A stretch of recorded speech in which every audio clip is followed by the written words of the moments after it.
കേരളത്തിന്റെ പുതിയ മുഖ്യമന്ത്രിയായ വി.ഡി. സതീശനും മന്ത്രിസഭാംഗങ്ങളും സത്യപ്രതിജ്ഞ ചെയ്യുമ്പോൾ കേരളത്തിൽ പുതിയൊരു ചരിത്രം കൂടി പിറക്കുകയാണ്. ന്യൂനപക്ഷങ്ങൾ ഭൂരിപക്ഷമായ ഒരു മന്ത്രിസഭയാണ് ഇത്തവണ വി.ഡി. സതീശന്റെ മന്ത്രിസഭ എന്ന് പറയാതിരിക്കാൻ കഴിയില്ല. കാരണം ഇതിലെ മന്ത്രിമാരുടെ എണ്ണം തന്നെ നോക്കുമ്പോൾ മുസ്ലിം വിഭാഗത്തിൽ നിന്ന് 6 മന്ത്രിമാരും ഒരു ഡെപ്യൂട്ടി സ്പീക്കറുമുണ്ട്.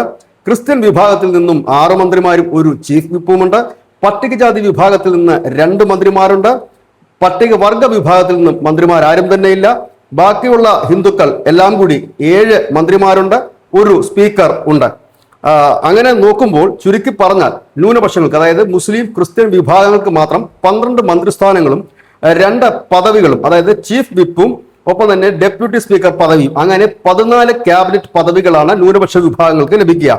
ഹിന്ദുക്കളിലേക്ക് വരികയാണെങ്കിൽ 9 മന്ത്രിമാരും ഒരു ക്യാബിനറ്റ് പദവി സ്പീക്കറും കൂടെ ചേരുമ്പോൾ 10ലേക്ക് അത് ചുരുങ്ങുകയും ചെയ്യും. അങ്ങനെ ചരിത്രത്തിലാദ്യമായി, കേരളത്തിന്റെ ചരിത്രത്തിലാദ്യമായി ന്യൂനപക്ഷം ഭൂരിപക്ഷമായി ഭരണം നടത്തുന്ന ഒരു മന്ത്രിസഭയിലേക്കാണ് ഇപ്പോൾ പോകുന്നത്. അതും ഒരു പുതിയ ചരിത്രം എന്ന് തന്നെ പറയേണ്ടി വരും. 3 ക്യാബിനറ്റ് പദവികളാണ്. അതിലൊന്ന് ചീഫ് വിപ്പാണ്. അത് കേരള കോൺഗ്രസ് ജോസഫ് വിഭാഗത്തിനാണ് നൽകുക എന്നാണ് അറിയാൻ കഴിയുന്നത്.